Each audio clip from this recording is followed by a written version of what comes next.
তো চলো এবার এই পুচকে ঘরটা ভেঙে দেখা যাক এটার মধ্যে কত টাকা আছে। ঠিক আছে, ওই ভেঙে দেবে ঘর। তুমি ভাঙবা না ভাঙবা। এই ঘরটার সাথে নাহলে ওইটা ভেঙে দেবে এটার বদলে। ওই এ রাম, ভেঙে দিলা তুমি। হাত দিয়ে ভেঙে দিয়েছে। এই দেখ, পয়সা এইখানটায় আটকে গেছে আর পয়সা নামছে না। বুদ্ধি এগুলো সারা হাত কেটে যাবে। কিভাবে পয়সাগুলো ছিল, এ রাম। এই দেখ এইভাবে পয়সাগুলো ছিল, দেখেছিস?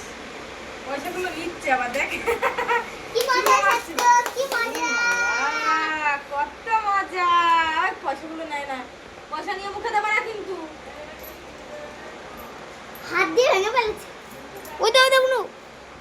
মুখে দেয় না বাবা, মুখে দেয় না। দাও দি সরি দাও। আ মুখে দেয় না, মুখে দেয়। মুখে দেয় না, মুখে দেবে না। তো আগে কয়েনগুলো ধুয়ে দেয়া যাক। আগে কয়েনগুলো ধুয়ে দিই, স্টপ করে করে